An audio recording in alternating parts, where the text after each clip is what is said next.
За сайн байцгаана уу? Ойр та нартайгаа уулзсангүй. Тэгээд эрүүл мэндийн чиглэлээр өгч байгаа зарим мэдээллүүдийг та нар үзээд амьдралдаа бас хэрэглээд мэдээлэлгүй байгаа хүмүүстэй те үеийнхэндээ ч юм уу найз нөхдөдтэй хэлээд тэрийг үзээд мэрэгжлийн одоо эмчээс зөвлөгөө тусламж авч байгаа гэж ингэж найдаж байна. За тэгээд энэ удаа би та нарт цаг үед ингээд энэ өвчний талаар хэлье гэж бодлоо. Тэгэхээр цаг үтэн гэдэг өвчний талаар та нар зөндөө олон мэдээллүүдийг олон янзын мэдээллийг сурвалжуудаас сонссон байх гэж ингэж бодож байна. Тэгээ яг хуу нэгэнд одоо бэлгийн замаар дамжих халдварт өвчнүүдийн талаар ярьж гисэн болохоор энэ өвчний талаар одоо бас дуртахгүй хөнгөж боломгүй ингэ санагдлаа.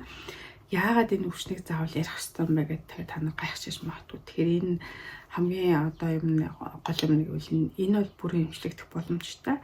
Хэрвээ эмчлэхгүй байх юм бол яг ингэхлээр эмэгтэйчүүдээ одоо юу гэдгийг те үр дамжуулах суу гэдэг те тэрийг одоо нарийсгаад битүүрүүлээд өргөдөлд хүргэж болдог. Бас ийм одоо аюултай. За дараагийн юм гэх юм бол нөгөө бас тэр хэсгийн идэт өрөвсөл үүсгээд одоо мэс цаслын эмгэг болгодог ч юм уу.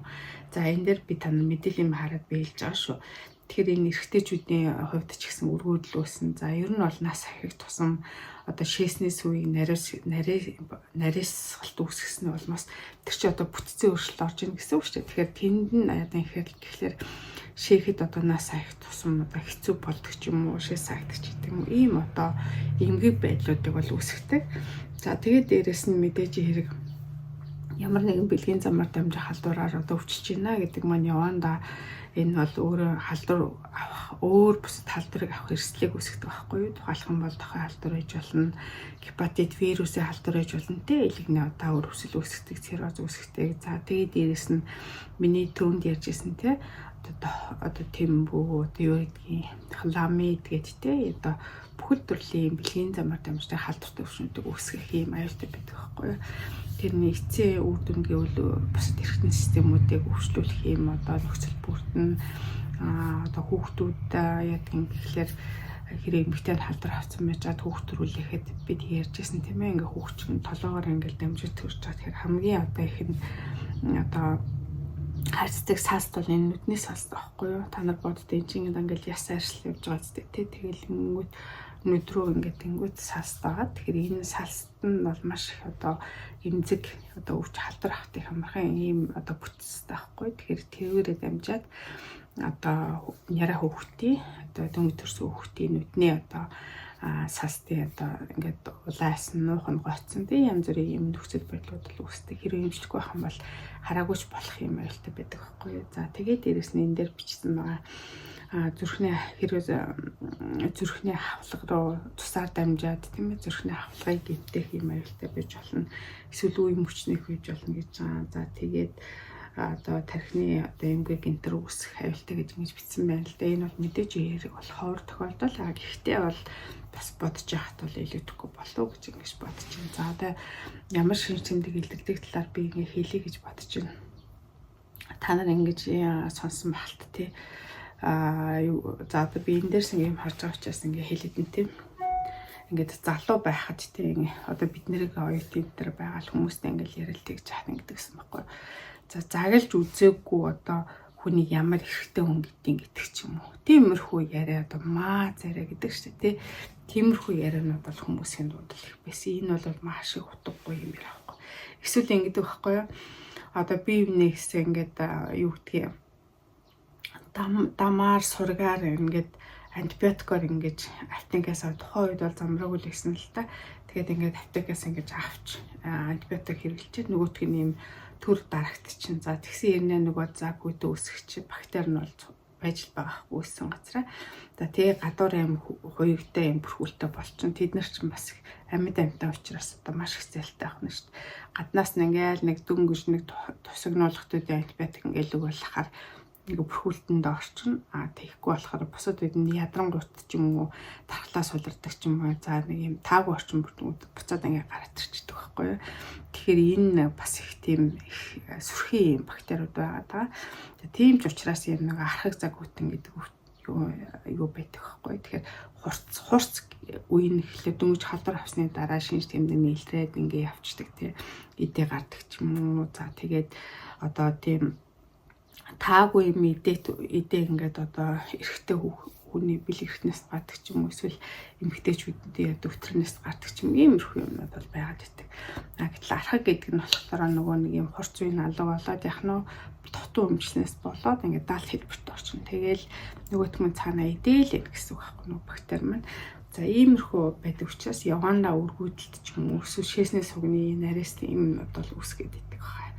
За энэ бол үүсгэгч нь ихлээр би дүнд хэлсэн те бактери гэдэг ингээд юм байгаа. Бактери бол мэдээж эсийн бүтцийн хувьд үзэх юм бол яг л бактериудтай адилхан юм хандан бүтцтэй байгаа. Тэгээд тэр юм учраас тэр ханыг одоо юу гэдэг эвдэх тийм одоо антибиотик эмчилгээнүүд бол ингэж шийдэг байгаа юм аа. За яаж дамжиж халддгийм бэ гэхлээр би хэлжсэн олон янз одоо замууд байна. Яраа хөвгтөл ээжээсээ ч юм халтгаар ахна шүү дээ. Тэгэхээр за уучлаарай. Тэгэхээр юу байдаг вэ гэхлээр одоо жишээлх юм бол өрийн шингэнээр халдварлана. За халдвартай хүнтэй бэлгийн харьцан байхад өрийн шингэнээр яа. За эсвэл өтрөөний одоо шингэн байгаа те. Тэгэхээр юм шингэнээр дамждаг байна. За тэгээд шулуун гиц байна, амны хөндөө байна. Энэ дээр бичснээр одоо өтрөөний бэлгийн хавьдлаар ингэж хаагурамжуул халдвар авч болдог. За тэгээд одоо ямар шинж тэмдгүүд илэрх вэ гэдэгт ингэж байна. За нэлээд олон юмнууд энэ ч байна. Хамгийн эхлээл одоо хурц ихэнх нь бол шинж тэмдэггүй байж болдог. Гэхдээ ингэ шинж тэмдэг ямар илэрч байгаа гэхлээр илэрх шинж тэмдэг нөвдөлтөй шийд юм байна, дүлдэг те. За ингээд эсвэл ингээд ойр ойрхон шээс нь хүрээд идэх ч юм уу. За бэлэг эрхтний тэр хавьд нь одоо ялгац гарч байгаа учраас өрөвсөл үүсээд, улаалт үүсээд өвдөн. За тэрнээсээ чаашлаад инх юм бол яах нь өнд өвчрөө одоо умаар халдвар маань дээшээ дамжиж авчих нь байна. Эрэгтэй хүнд яа гэхэлэр төмсг рүү дамжаад өвдөлт өгөөд улаагаад ингээ явах шишээтэй. За тэгээд би нөгөө гарч байгаа юм ялгац маань нэг өвөрмөцөд энэ болохоор идэ тийм гардаг. За тэгээд яванда энэ маань нөгөө дамжаад ингэлээр сарын тэмдэгний алдагдал эмэгтэйчүүдэд үүсгдэг ч юм уу. Эсвэл хөвлийн дагуур нь ингээ өвдөд идэг. За бэлгийн харьцааны дараа өвдөх ч юм уу. Эсвэл одоо харьцаасны дараа цус баг зэрэг шүүрүүлээд идэг ч юм уу. Үзүнээ өрөвсөл үүсгэж чинь шүү дээ тийм ээ. Гэтэл одоо эрэгтэйчүүдэд яадаг ингэлээр бага харьцгийн өрөвслийн үүсгдэг ч юм уу. За иймэрхүү ингээ цаашлаа ингээ дамжиж явждаг байх нэ. За ер нь яг ямар үед нь эмчэд очих хэрэгтэй вэ гэхэлэр хэрвээ та халдвар авсан гэж ингэж үзэж ол байх юм бол яралтай эмчэд очих хэрэгтэй. Би бүх юм дээр хэлж байгаа тийм. Юусоо энэ эмчээс бол санаа зовох хэрэггүй. Тийм ээ. Бүх үннээ хэлээд, бодит байдлаа хэлээд тэгээд очиод яадаг бах нөгөө эмчилгээндээ л маш хурдан хугацаанд орох хэрэгтэй байдаг. За тэгээд та эмчилгээнд орчсон тохиолдолд яах нь бэлгийн тавьтал хийхгүй. За эмчилгээ бүрэн дуусны дараа дахиад шинжилгээ өгсөний дараа эрүүл гэсний дараа л яах нь бэлгийн хавьталд орж болох нь шүү дээ. За тэгээд тэрнээс гадна нөгөө тань одоо бэлгийн хавьтагч байгаа тий. Одоо тэр хүнээ одоо шинжилгээ өгөх хэрэгтэй. Яг бол тэр хүний амь нас ч байх тий эрүүл мэндийг хамгаалж байгаа учраас нэг их татгалзаад авах. Мэдээж хэлэхлээр жоохон дургуул ахах л та. Одоо тэглээгээд одоо яах вэ? Тийм үстэй гарч болох тэр бусад зүйлээс нь хамгаалж байгаа. Тусад дэмжиж байгаа учраас хэлээд хамтдаа амжилтыг хийлгээд ингээ явах нь зүйтэй гэж ингээд хэлж байгаа. За тэгээд шинжилгээг хаанаас яаж өгдөм бэ гэхлээр мэдээж одоо ашигтсан шинжилгээ хамгийн гол үүрэгтэй өнтэй умаа хүзүүнээс мөө тэр гараад байгаа ялгараад байгаа тийм ялгцууд байна. За эрэгтэйчүүдэд болохоор одоо шээснийхэн сүмнээс ч гэдэг юм уу тийм ээ. За иймэрхүү шинжилгээ авдаг бол аргууд байдаг.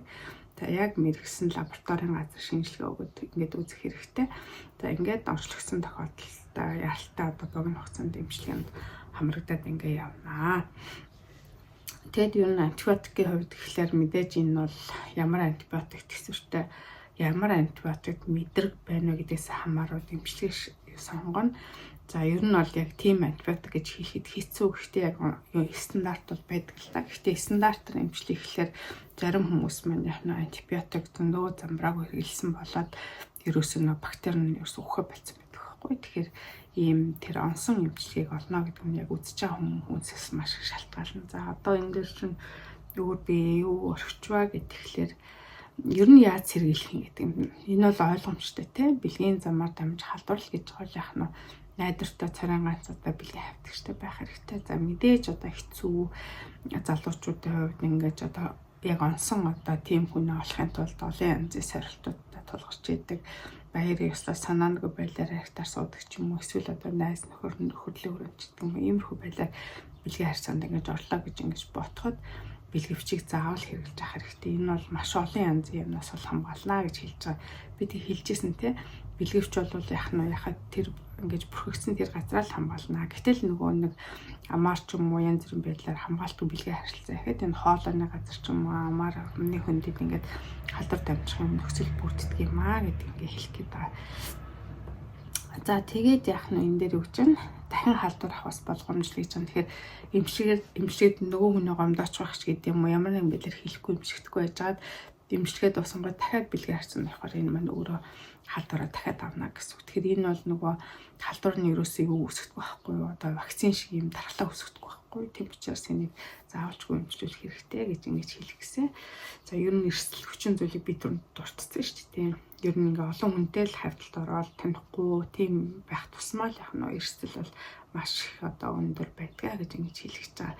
Тэг та нар хэлжсэн багтаа одоо бидний үед чинь залуучууд ингээл ярьдаг байсан байхгүй тоглоом шоглоомор гадаа ингээд салхи руу гараад ингээд бийцсэн чинь л одоо юм өвдцэн гэдэг нэг сони юм ярьдаг гэсэн байхгүй. Гэтэл одоо яадаг вэ гэхэлэр тэр хар ухаанаар ботгоор салхи одоо тэр өвчнийг авчирсан юм шиг бодоод байж магадгүй тий. Гэтэл бол яах нь гэхэлэр нөгөө нэг салхитай юу вэ гэдэг чи хүйтэн байна гэсэн үг тийм ээ. Тэгэхээр ингээд гадаа ингээд бийцэж байгаа тохиолдол яах нь одоо нөгөө нэг юм маань шийгэрч мэдээ шийснээс өгчөн янгон шүү дээ тийм бицтэй эмэгтэйчүүд бийцсэн. За тэгээд мэдээж ингээ хүүтэн салхитай тийм байхлаар яах нь нөгөө юм маань итгэвчэд гараад ирдэг. Харах одоо халдвар авсан юм бол нөгөөт мөн өөр итгэвчэд гараад ирнэ гэсэн байхгүй хүүтэнд тийм ээ. За тэгээд иймэрхүү юмнасаа болно. За тэгээд өөр одоо энэ дээр хэлж ярих юм юу вэ гэхлээр яах нь тий зарим хүмүүс болохоор эмчилгээг ингээ явж хахад нэг шинжлэн биелэхгүй учраас яах нь өөр юм ахаг юм дамжуулагч болоод л ингээ яваад байдаг. Тэгэхээр бас их юм онцгүй яах нь эмэгтэйчүүдийн хувь шинжилгээ авах юм бол би нэм дөнгөж ирсний дараа ч юм ингэж шинжилгээ өгч оншоо тодруулах шаардлагатай. Эрэгтэйчүүдэд гэдэг юм бол ахаг хэлбэрт орсон ингээд нэг гадуураа бидрүүлсэн бактерич их ухаантай гадуураа бүрхүүл үүсгэсэн байгаа тохиолдолд нэг бүрхүүлийг юм задлаад яах нь идэвхтэй байдалд оруулахын тулд сэдий хэмжлэг хийж чад ингэж оншоо тодруулдаг иймэрхүү одоо юмнууд бол байдаг. Тэгэхээр би та нартай ийм зүйлүүдийг хэлээж ингэж бодлоо. За тэгээд эрүүл ахт юм нь бол бүх зүйлс их сайхан болно шүү дээ тийм ээ. Тэгэхээр энэ бол нөгөө эдийн засгийн хувьд ч гэдэг юм уу бусад юм одоо эдийн засгийн сэтгэл зүйн хувьд ч гэдэг юм уу ийм шаналгаатай ийм одоо нөхцөл байдал авахгүй бэлгийн замаар дамжих халдварт өвчин гэдэг. Тэгэхээр тэгээ хамгийн гол нь зөв эмчилгэх бүрэн боломжтой энийг эмчилгээг бол цагаа болоод хурдан хэлэх хэрэгтэй гэж ингэж хэлэх гэсэн. За тэгээ бүгдээр нь одоо сайн сайхан бүхний хүсье эрүүлэн хийх хүсье төр баяртай залуучуудаа.